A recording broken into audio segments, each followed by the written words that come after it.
বেশিরভাগ মানুষই ভাবেন ডায়াবেটিস হয়েছে কিনা বা সুগার লেভেল খুব বেশি বেড়ে যাচ্ছে কিনা বা বাড়া সুগারের কারণে শরীরে কোনো মারাত্মক ক্ষতি হচ্ছে কিনা এইগুলো শুধুমাত্র রক্ত পরীক্ষা করেই বোঝা যায়। কিন্তু এমনটা সবসময় ঠিক না। আমাদের শরীর একটি স্মার্ট মেশিনের মতো কাজ করে। যে কোনো কিছু হওয়ার আগে এ কিন্তু নীরবে কিছু সিগন্যাল বা ইঙ্গিত দিয়ে থাকে। এই ইঙ্গিতগুলো 99% সাধারণ মানুষই বুঝতে পারেন না। ডাক্তারদের কথা অনুযায়ী যখন ডায়াবেটিসের মাত্রা বা রক্তের মধ্যে সুগারের লেভেল খুব বেশি পরিমাণে বেড়ে যায়, তখন আমাদের যে ব্লাড সার্কুলেশন বা রক্তের প্রবাহ আছে এবং নার্ভাস সিস্টেম আছে, এইগুলোর উপর একটা ভীষণ প্রভাব পড়ে। আর হার্ট বা হৃদযন্ত্রের থেকে আমাদের পায়ের দূরত্ব সব থেকে বেশি হওয়ার কারণে আমাদের পায়ের দিকে এমন কিছু ইঙ্গিত বা সংকেত দেখা দেয়, যে কারণে আমরা কিন্তু খুব সহজেই বুঝে যেতে পারি যে আমাদের ডায়াবেটিসের মাত্রা বা সুগার লেভেল খুব বেশি পরিমাণ বেড়ে গেছে। পায়ে এমন কিছু ইঙ্গিত দেখা দেয়, মাত্র 30 সেকেন্ড যদি আপনি আপনার পায়ের দিকে সঠিকভাবে তাকান এবং বুঝে যান, তাহলে কিন্তু আপনি আপনার ডায়াবেটিসের লেভেলকে নিজে থেকেই কন্ট্রোল করতে পারবেন এবং বড় ধরনের ক্ষতি হওয়ার হাত থেকে নিজেকে বাঁচাতে পারবেন। তাই এই ভিডিওর মধ্যে আপনাদের এমন 8 থেকে 9টি ইঙ্গিত বা সংকেতের ব্যাপারে বলবো, যেগুলো শুধুমাত্র আপনার পায়ে দেখা যায়। আপনার পাটাকে দেখি আপনি বুঝে যাবেন যে আপনি ডায়াবেটিসে আক্রান্ত হয়েছেন কিনা, বা আপনার সুগার লেভেল খুব বেশি বেড়ে গেছে কিনা, বা সুগার বেড়ে যাওয়ার কারণে আপনার শরীরে কোনো ক্ষতি হচ্ছে কিনা। এছাড়া আজকে এই ভিডিওর মধ্যে আপনাদের এমন দুটি সহজ ঘরোয়া উপায়ের কথা বলবো, প্রাকৃতিক উপায়ের কথা বলবো, যেগুলো সাহায্যে আপনি কিন্তু ঘরে বসেই বেড়ে যাওয়া ডায়াবেটিসের মাত্রাকে খুব সহজে কন্ট্রোলের মধ্যে আনতে পারবেন। 1 নম্বর যে ইঙ্গিত বা সংকেতটি আছে, সেটি হলো পায়ের মধ্যে ঝিনঝিন ধরার অনুভূতি বা অবশ হয়ে যাওয়া। অনেকেই ভাবেন যে বয়স হওয়ার কারণে বা একভাবে বসে থাকার কারণে কিন্তু পায়ের মধ্যে ঝিনঝিন ধরছে বা অবশ হয়ে যাচ্ছে। কিন্তু যদি বারবার আপনার পায়ে অবশ ঝিনঝিন অনুভূতি হয় এবং বিশেষ করে যদি রাতের দিকে এই সমস্যাটা হয়, অবশ্যই কিন্তু আপনাকে এটা ভাবতে হবে যে এর পিছনে নিশ্চয়ই কোনো কারণ আছে। আমাদের পায়ের দিকে যে নার্ভাস সিস্টেমগুলো আছে, সেইগুলো কিন্তু একটা সময় দুর্বল হয়ে যায়। কখন দুর্বল হয়ে যায়? যারা ডায়াবেটিসের রোগী আছেন তাদের রক্তের মধ্যে অতিরিক্ত গ্লুকোজ থাকার কারণে রক্ত ঘন হয়ে যায়, যে কারণে আমাদের পায়ের দিকে যে পেরিফেরাল ব্লাড সার্কুলেশন আছে সেটা স্লো হয়ে যায়। আর এতে পায়ের দিকে রক্তের সরবরাহ কমে যাওয়ার কারণে আমাদের নার্ভের পুষ্টি এবং প্রয়োজনীয় অক্সিজেন যায় না, যে কারণে নার্ভগুলো দুর্বল হয়ে যায়। এক কথায় বলতে গেলে নার্ভের উপরে যে একটি চাদর বা মাইলিন সিড আছে, আপনাদের সহজ কথায় বললে বুঝবেন, বৈদ্যুতিক তারের উপরে যে রাবারের একটা কভার থাকে, এই ধরনের একটা কভার কিন্তু আমাদের নার্ভের উপরে থাকে। এটা ক্ষয়ে যায় শুধুমাত্র বা নষ্ট হয়ে যায় শুধুমাত্র এই বাড়া সুগার লেভেলের কারণে। আর তখনই পায়ের মধ্যে ঝিনঝিন অনুভূতি বা অবশ ধরে যাওয়ার মতো অনুভূতি হতে দেখা যায়। তাই এই সংকেত যদি রাতে বা বারবার হতে থাকে, তখন বুঝবেন যে আপনার শরীরে সুগারের মাত্রা খুব বেশি পরিমাণে বেড়ে গেছে। 2 নম্বর যে ইঙ্গিতটি আছে, সেটি হলো পায়ের মধ্যে জ্বালা পোড়ার অনুভূতি। অনেকেই ভাবেন যে গরমের জন্য বা ওয়েদারের জন্য পায়ের মধ্যে জ্বালা পোড়ার অনুভূতি হচ্ছে, কিন্তু এমনটা 1-8 বার হওয়া স্বাভাবিক। যখন কন্টিনিউয়াসলি অর্থাৎ ক্রমাগত রাতের দিকে আপনার পায়ের মধ্যে জ্বালা পোড়ার অনুভূতি হচ্ছে, পায়ের তলা থেকে একটা গরম ভাব ছাড়ছে, এই সমস্যাটাকে কিন্তু একদমই ইগনোর করবেন না। কারণ যখন আপনার রক্তের মধ্যে সুগারের মাত্রা বেড়ে যাচ্ছে, তখন পায়ের যে পেরিফেরাল নার্ভাস সিস্টেম আছে, এই নার্ভাস সিস্টেমগুলো ঠিকভাবে কাজ করে না। তারা ব্রেনের দিকে একটা ভুল সিগন্যাল দেয়, যে কারণে পায়ে জ্বালা পোড়ার অনুভূতি বা বার্নিং সেন্সেশন হতে দেখা যায়। আর এই সমস্যাটা বা এই ইঙ্গিতটা ডায়াবেটিক নিউরোপ্যাথি নামে যে রোগটি আছে, সেটির একটি মারাত্মক সিমটমস। এটা আপনাদের মাথায় রাখতে হবে। তাই পায়ে জ্বালা পোড়ার অনুভূতি কন্টিনিউয়াস হতে থাকলে এটাকে গুরুত্ব দিতে হবে এবং ভাবতে হবে যে আপনার সুগারের মাত্রা কিন্তু বেড়ে যাচ্ছে। 3 নম্বর যে সংকেতটি আছে, সেটি হলো আপনার পায়ের দিকে যদি কোনো কাটাছড়া বা ঘা থাকে, সেটা সময়ে না শুকানো। অর্থাৎ পায়ে যদি কোনো কাটাছড়া থাকে, দেখবেন সেটা শুকাতে চাইছে না। 10 দিন, 15 দিন, 20 দিন, 1 মাস, 1.5 মাস লেগে যাচ্ছে, কিন্তু সেই ঘা শুকাচ্ছে না। এমনটা কেন হয়ে থাকে? এর পিছনে একটি বিশেষ কারণ থাকে। যখন আপনার সুগার লেভেল বেড়ে যাবে তখন কিন্তু আপনার পায়ের দিকে যে ব্লাড ফ্লো আছে বা রক্তের সরবরাহ আছে সেটা কমে যাবে, কারণ রক্তের মধ্যে অতিরিক্ত সুগার থাকার কারণে আপনার পায়ের দিকের রক্তনালীগুলো কিন্তু শুরু হয়ে যাবে, যে কারণে যে জায়গায় আপনার পায়ে ঘা হয়েছে বা কাটাছড়া হয়েছে সেই জায়গায় প্রয়োজনীয় অক্সিজেন এবং পুষ্টি পদার্থ যাবে না, যে কারণে এই ঘাটা কিন্তু শুকাতে চাইবে না। আর এই ঘা যদি দীর্ঘদিন থেকে থাকে এটা কিন্তু একটা সময় মারাত্মক পরিণতি হবে এবং এটাকে ভালো করা অনেক সময় কঠিন ব্যাপার হয়ে দাঁড়ায়। তাই পায়ে কোনো কাটাছড়া বা ঘা থাকলে সেটা শুকাতে না চাইলে অবশ্যই আপনাকে মাথায় রাখতে হবে, যদি আপনার সুগার থাকে সেই সুগার কিন্তু খুব দ্রুত চেক করাতে হবে এবং চিকিৎসকের পরামর্শ নিয়ে চিকিৎসা নিতে হবে। আপনি বাড়িতে যেটা করতে পারেন, ওই ঘা বা কাটাছড়ার জায়গাটাকে পরিষ্কার পরিচ্ছন্ন রাখতে পারেন, বাড়িতে কোনো অ্যান্টিসেপটিক থাকলে সেটা লাগাতে পারেন এবং নিয়মিত হাঁটাচলা করুন, প্রচুর পরিমাণে জল পান করুন, এতে আপনার পায়ের দিকে রক্তের সরবরাহ বাড়বে এবং ছোটোখাটো যে ঘা আছে সেগুলো কিন্তু দ্রুত শুকিয়েও যাবে। 4 নম্বর যে সিমটমসটি আছে সেটি হলো পায়ের যে ত্বক বা স্কিন আছে তার রঙের মধ্যে পরিবর্তন এসে যাওয়া। অনেকে ভাবেন যে জুতো পরার কারণে বা রোদে ঘোরাফেরার কারণে পায়ের যে ত্বক আছে তার রঙের পরিবর্তন হচ্ছে, কিন্তু এমনটা সবসময় হয় না। যাদের ডায়াবেটিস আছে বা ডায়াবেটিস রোগীদের ক্ষেত্রে দেখা যায় যে রক্তের যে সার্কুলেশন আছে সেটা খারাপ হয়ে যায়। যখন পায়ের দিকে আপনার রক্তের সরবরাহ কমে যাবে, সেই জায়গায় পুষ্টি পদার্থ অক্সিজেন সঠিকভাবে যাবে না, সেই জায়গার যে ত্বকগুলো আছে সেইগুলোর মধ্যে একটা পরিবর্তন এসে যাবে। দেখা যাবে ত্বকের রং হালকা লালচে বা নীলচে বা অনেক সময় হালকা কালচে এই টাইপের রং বা কালারও হয়ে যেতে দেখা যায়। আর এটাকে সাধারণ মানুষ ভাবেন যে জুতো পরার কারণে বা অতিরিক্ত গরম বা রোদে যাওয়ার কারণে হচ্ছে, কিন্তু এমনটা সব সময় হয় না। যখন আপনার পায়ের ত্বকের মধ্যে বা রঙের মধ্যে একটা পরিবর্তন আসছে তখন আপনাকে ভাবতে হবে এটা কি কারণে হচ্ছে, এর জন্য অবশ্যই আপনাকে চিকিৎসকের পরামর্শ নিতে হবে। 5 নম্বর যে সংকেতটি কথা বলবো সেটি হলো পায়ের ত্বক শুকিয়ে যাওয়া, পায়ের গোড়ালি শুকিয়ে যাওয়া, গোড়ালি থেকে চামড়া ওঠা এবং গোড়ালি ভীষণভাবে ফেটে যাওয়া।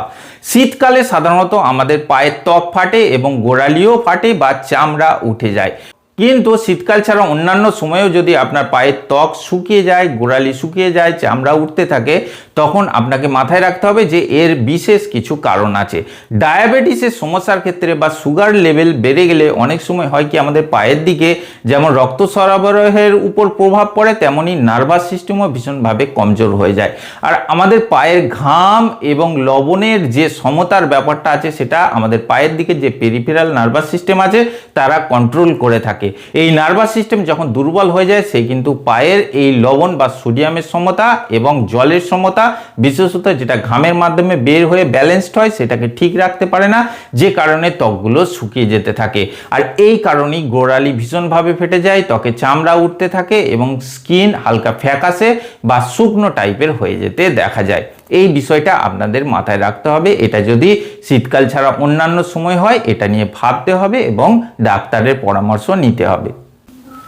6 নম্বর যে সংকেতটি হলো সেটি হলো পা ফুলে যাওয়া। অনেকেই ভাবেন যে একভাবে বসে থাকার কারণে বা ভারী কাজ করার কারণে বা বার্ধক্যের কারণে পা ফুলে যাচ্ছে, কিন্তু এমনটা সব সময় হয় না। যাদের ক্ষেত্রে ডায়াবেটিসের সমস্যা আছে বা সুগার লেভেল ভীষণভাবে বেড়ে যায় তাদের ক্ষেত্রে দুটি সমস্যা হয়। এক হচ্ছে আমাদের কিডনির দিকে একটা প্রবলেম এসে যায়, কিডনি অতিরিক্ত সুগারটাকে ছেঁকে বের করতে পারে না, জলটাকেও কিন্তু ঠিকভাবে ছেঁকে বের করতে পারে না। সুগারের ব্যালেন্সটা যেমন আমাদের রক্তের মধ্যে বেড়ে যায়, তেমনি আমাদের রক্তের মধ্যে জলের পরিমাণটাও বেড়ে যায়। আরেকটি ব্যাপার হলো সোডিয়ামকেও কিন্তু ব্যালেন্স করতে পারে না বা সঠিকভাবে ছাঁকতে পারে না। এই সোডিয়াম আমাদের শরীরে ওয়াটার রিটেনশনকে বাড়িয়ে দেয়, যে কারণে আমাদের পায়ের মধ্যে জল জমে যায়। আর পায়ের মধ্যেই জমে কেন? এটা গ্র্যাভিটেশনাল ফোর্সের কারণে আমাদের পায়ের দিকে জল জমে যায়, যেটা সোয়েলিংয়ের আকারে বা এই ফোলার আকারে প্রকাশ পায়। অনেকে ভাবেন যে একভাবে বসে থাকার কারণে এটা ফুলে যাচ্ছে বা বার্ধক্যের কারণে, এটা কিন্তু সবসময় হয় না। তাই যদি আপনার পায়ের মধ্যে জুতো এবং মোজা পরলে মোজার জায়গায় দাগ হয়ে যায়, অনেকক্ষণ ধরে থাকে এবং আঙুল দিয়ে টিপলে সে জায়গাটা বসে যায়, তাহলে কিন্তু এটা অবশ্যই আপনাকে মনে করতে হবে যে কোনো রকম সমস্যা হচ্ছে বা আপনার শরীরে হয়তো সুগার লেভেল বেড়ে যাচ্ছে। এই বিষয়গুলো কিন্তু আপনার ডাক্তারের সঙ্গে আপনাকে আলোচনা করতে হবে এবং সেই হিসাবে চিকিৎসা নিতে হবে। 7 নম্বর সিমটমসটি হলো পায়ের মধ্যে ব্যথার সমস্যা। যদি আপনার পায়ে ব্যথা বেদনার সমস্যা থাকে, এই ব্যথা বেদনাটা ঠিক এমন হয় যে পিঁপড়ে কামড়ানোর মতো বা সূচ ফোটানোর মতো বা পিন ফোটানোর মতো, অনেক সময় বৈদ্যুতিক শক লাগার মতো, এই ব্যথাগুলোকে কিন্তু একদমই অবহেলা করবেন না। এইগুলো হয় কি, আমাদের পায়ের দিকের যে নার্ভাস সিস্টেম আছে, এই যে আপনাদের বললাম পেরিফেরাল নিউরোপ্যাথি সমস্যা আছে, এই কারণে হতে দেখা যায়। পায়ের দিকের নার্ভসগুলো দুর্বল হয়ে যায়, তারা ঠিকভাবে সিগন্যাল দিতে পারে না ব্রেনের কাছে, যে কারণে কিন্তু পায়ের দিকে এই জ্বালা পোড়ার অনুভূতির সঙ্গে সঙ্গে পিন ফোটানো বা কাটা ফোটানোর মতো ব্যথা বা বৈদ্যুতিক শক লাগার মতো ব্যথা হতে দেখা যায়। আর এইগুলো বিশেষত ডায়াবেটিস রোগীদের ক্ষেত্রে হতে দেখা যায় বা সুগার লেভেল খুব বেশি পরিমাণ বেড়ে গেলে হতে দেখা যায়। তাই কন্টিনিউয়াস যদি পায়ের মধ্যে ঠিক এই ধরনের ব্যথা হয়, এটাকে কিন্তু আপনাকে নজরে আনতে অবশ্যই হবে। এরপরে সংকেতটি হলো রাতে আপনার মাংসপেশিতে ক্র্যাম্প ধরে যাওয়া। দেখা গেল আপনি রাতে ঘুমাচ্ছেন, হঠাৎ করে পায়ের যে মাংসপেশি আছে, যেটাকে কাপ মাসেল বলা হয়, সেই জায়গায় ভীষণভাবে ক্র্যাম্প ধরে গেছে, আপনি ঘুমাতে পারছেন না, ভীষণ ব্যথা যন্ত্রণা হচ্ছে এবং আপনি কাতরে উঠছেন।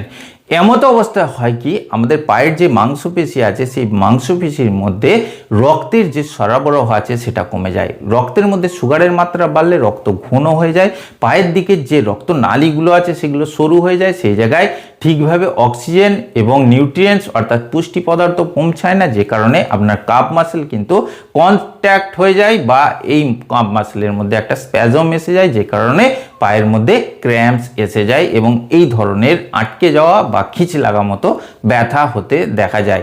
এটা সাধারণত ডায়াবেটিস বেড়ে যাওয়ার কারণে বা সুগারের পেশেন্টদের মধ্যে হতে দেখা যায়। সর্বশেষ যে সংকেতটির কথা বলবো সেটি হলো পা ঠান্ডা হয়ে যাওয়া। বেশিরভাগ ডায়াবেটিস রোগীদের ক্ষেত্রে একটি কমন সিমটমস হচ্ছে পা ঠান্ডা হয়ে যাওয়া, পা বরফের মতো শীতল হয়ে যাওয়া। এই সমস্যাটা কেন হয়? কারণ ডায়াবেটিসের ক্ষেত্রে আগেই আপনাদের বলেছি যে আমাদের হার্টের থেকে পায়ের দূরত্ব বেশি হওয়ার কারণে সবথেকে বেশি প্রভাবটা পড়ে আমাদের রক্ত সংবহন এবং নার্ভাস সিস্টেমের উপরে, এবং পায়ের দিকে রক্তনালীগুলোর মধ্যে রক্ত কম পরিমাণে পৌঁছায়, অর্থাৎ ফ্রেশ গরম রক্ত কম পরিমাণে পৌঁছায়, যার মধ্যে নিউট্রিয়েন্টস থাকে, অক্সিজেন থাকে, অন্যান্য পদার্থ থাকে, এইগুলো পায়ের দিকে আসে না, যে কারণে পায়ের মধ্যে একটা ঠান্ডা অনুভূতি এসে যায়। শরীরে যে জায়গায় আপনার গরম রক্ত পৌঁছাবে না সেই জায়গাতেই কিন্তু ঠান্ডা অনুভূতি হবে। হার্টের থেকে পায়ের দূরত্ব অনেক বেশি হয়, ডায়াবেটিস বেড়ে যাওয়ার কারণে এই পা কিন্তু বারবার ঠান্ডা হয়ে যেতে দেখা যায়। তো আপনার মধ্যেও যদি এই 8 থেকে 9টি সিগন্যাল বা সিমটমসের মধ্যে যে কোনো 2 থেকে 3 প্রকার দেখা যায় এবং এগুলো ক্রমাগত হতে থাকে, অবশ্যই কিন্তু একজন চিকিৎসকের পরামর্শ নিতে ভুলবেন না এবং তার পরামর্শ মতো ব্লাড টেস্ট অবশ্যই করাবেন। দেখবেন আপনার শরীরে সুগার এসছে কিনা বা ডায়াবেটিসের মাত্রা খুব বেশি পরিমাণে বেড়ে গেছে কিনা। এইবার আসি সলিউশনে বা সমাধানে, যে এই ডায়াবেটিসের সমস্যা থেকে আপনি কিভাবে মুক্তি পাবেন। এর জন্য সবথেকে গুরুত্বপূর্ণ বিষয় হলো আপনাকে খাবার নির্বাচন করতে হবে। সিম্পল কার্বোহাইড্রেট, কমপ্লেক্স কার্বোহাইড্রেট, সাধারণ যে কার্বোহাইড্রেট আছে সেগুলো খাওয়া বন্ধ করতে হবে বা কমাতে হবে। যেমন যেগুলো জিভে দিলি আপনাকে মিষ্টি লাগে, এই ধরনের খাবার খাবেন না বা কমিয়ে দেবেন। কমপ্লেক্স কার্বোহাইড্রেট বলতে যেমন গম বা গমের আটার রুটি, ফ্রুটস বা যে সবজিগুলো আছে এইগুলো আপনি নিয়মিত খেতে পারেন। এতে সুগার লেভেল ঝট করে বাড়ে না, কারণ এগুলো কমপ্লেক্স, পেটের মধ্যে গিয়ে দ্রুত ভাঙে না বা দ্রুত গ্লুকোজ ফর্মে চলে যায় না। প্রাকৃতিক যে সলিউশন আছে সেটি হলো প্রতিদিন রাত্রে মেথি দানা আপনি ভিজিয়ে রাখতে পারেন 1 থেকে 1.5 চামচ, এবং সকালে সেই ভিজে যাওয়া মেথি দানাকে চিবিয়ে খেয়ে জলটা খেয়ে নিতে পারেন। এর মধ্যে এমনই কিছু প্রাকৃতিক গুণাগুণ থাকে যেটা আপনার ইনসুলিনের মাত্রাকে বাড়াবে এবং অতিরিক্ত রক্তের যে গ্লুকোজগুলো আছে সেইগুলোকে আপনার কোষ বা সেল পর্যন্ত পৌঁছে দিতে সাহায্য করবে।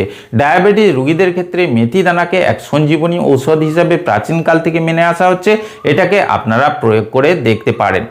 2 নম্বর যে রেমেডি আছে সেটি হলো দারুচিনি অর্থাৎ সিনামন স্টিক। এই দারুচিনি বর্তমানে গবেষণায় জানা গেছে রোজ যদি আপনি 1 থেকে 2 বার করে দারুচিনির চা পান করতে পারেন, সেক্ষেত্রে আপনার সুগার লেভেল খুব সুন্দরভাবে কন্ট্রোলের মধ্যে থাকবে।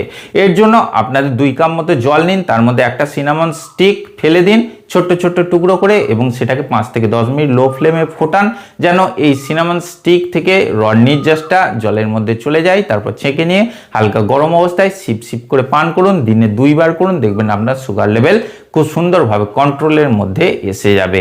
এছাড়া আপনাকে নিয়মিত অন্ততপক্ষে 30 থেকে 45 মিনিট হাঁটাচলা করতে হবে, বেশি কিছু না। নর্মালি আপনি যেমন হাঁটাচলা করেন তেমন সকালে বা সন্ধ্যায় এইভাবে করতে থাকুন, প্রচুর পরিমাণে জল পান করতে থাকুন। এতে দেখবেন আপনার সুগার লেভেল খুব সুন্দরভাবে নিয়ন্ত্রণের মধ্যে এসে যাবে।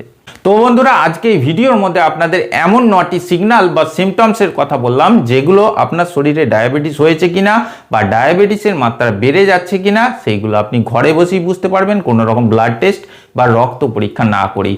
শুধুমাত্র 30 সেকেন্ড আপনার পায়ের দিকে তাকিয়ে আপনি বুঝে যাবেন যে আপনি কোন অবস্থানের মধ্যে আছেন বা আপনার ডায়াবেটিসের মাত্রা ঠিক আছে কিনা, বেড়ে গেছে কিনা বা নর্মাল আছে কিনা। আশা করছি আজকে ভিডিওটি আপনাদের ভালো লেগেছে। যদি ভালো লাগে অবশ্যই একটি লাইক করবেন, আর এই ধরনের আরও বিষয়ভিত্তিক ভিডিওর জন্য আমার চ্যানেলটিকে সাবস্ক্রাইব করে পাশে বেল বাটনটি টিপে অল অপশানটি ক্লিক করে দেবেন। দেখা হচ্ছে পরের ভিডিওতে। ভালো থাকবেন, ধন্যবাদ।